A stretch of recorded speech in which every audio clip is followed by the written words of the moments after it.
He's the supervisor of this operation. Are you comfortable? Guess so.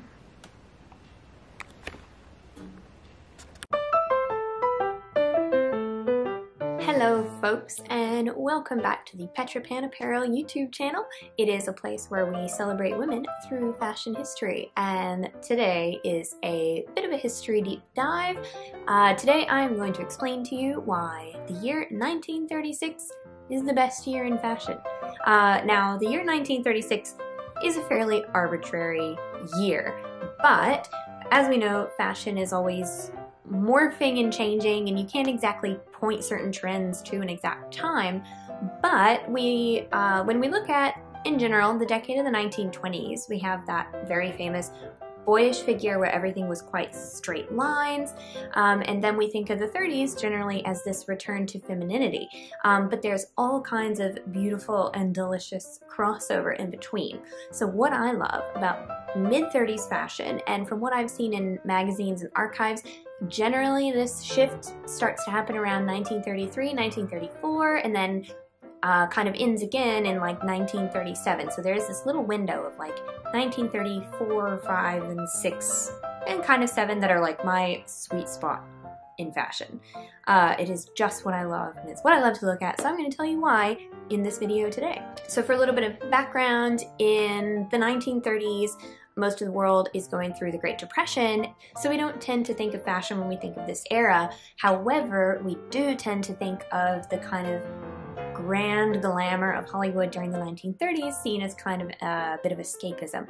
But in the 1930s, because of the Great Depression and people having less money to spend on their clothing, the mass manufacturing industry really starts to ramp things up. And so in order to keep their customers, they have to lower the price of the cost to create the clothing and the price to sell the clothing, but they have to make it equally, if not more, appealing to buyers to get people out to actually buy clothing. So there are some beautiful trends that we see in the 1930s. So I made myself a little list of all the things that I generally love about this era of fashion in the mid-1930s, and I pretty much put everything on this list. And you'll notice today I'm not really dressed in that. I'm quite 1940s actually, like 1940s does 18th century revolutionary America, which was a big trend at the time.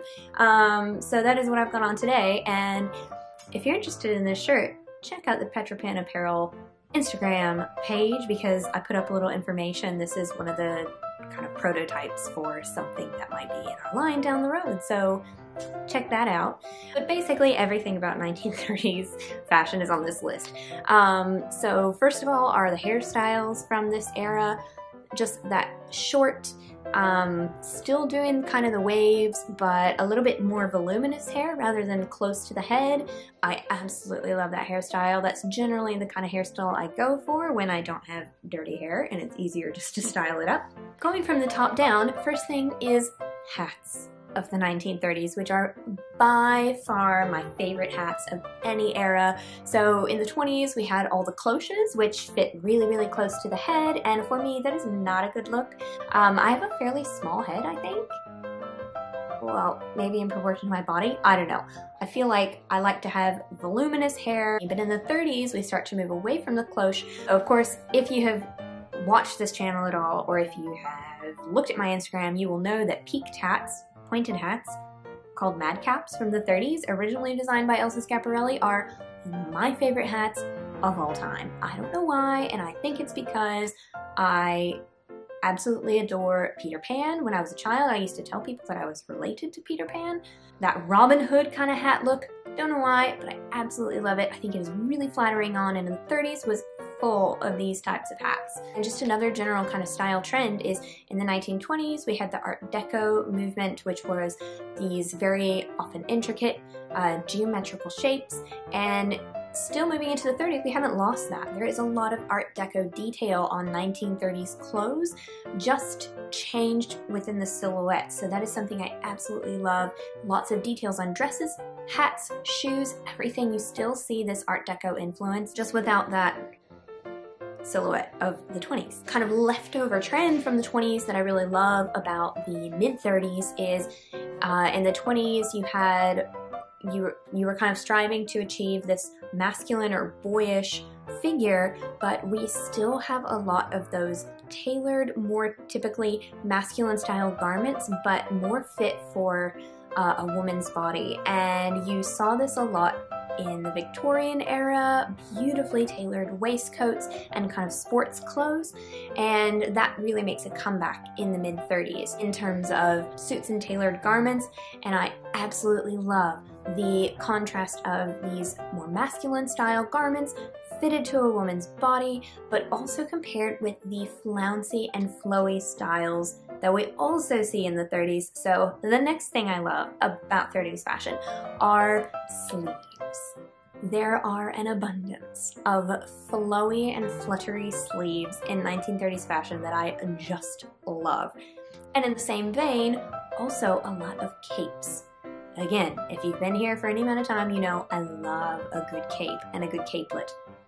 And the 30s does not disappoint.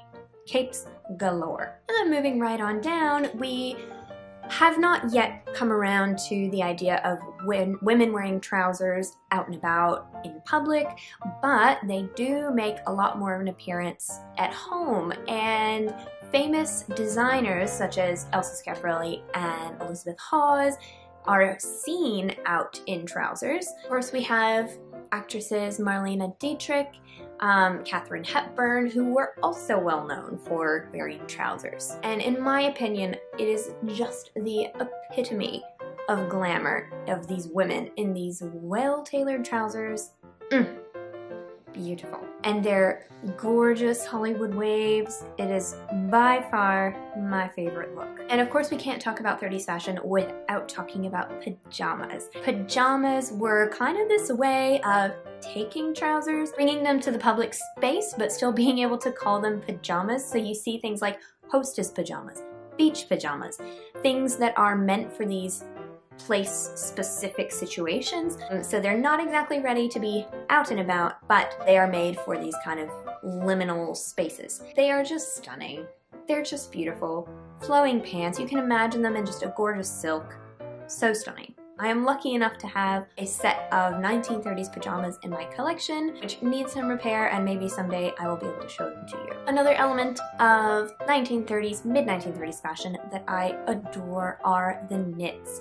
So you see a lot of knits like cardigans and things like that that are shaped in many different interesting ways. A lot of them are ribbed around the waist, but you see things that look like little blazer jackets with lapels, rolled collars, really interesting buttons, and very interesting color combinations, and I just adore those kind of knits. So another reason that I particularly love the year 1936 is that I have some amazing references for this year. So all of the photos that were referenced in this video are all available on my website in the free downloadable magazine PDFs. So all you have to do is head over to the website, check out the Petra Pan scans section, the PDF scans section, and then you can download those for free. And while you're there, if you are interested to know when we're going to be launching our first products, our first line is going to be the stretchwear line, followed by some other not so basic basics like this fabulous pirate shirt. You can sign up for our mailing list and you will be one of the first to hear about when we begin to launch those products. And if you haven't seen my other video, the 1930s is when we really see the rise of the fashion group, hoisting women up the professional ladder in the fashion industry, so I'll put a card to that video if you haven't seen that one already. This video really was just an excuse for me to talk about how much I love mid-1930s fashion, but hopefully this has given you some inspiration for your very own wardrobe and what kind of elements you can incorporate into it.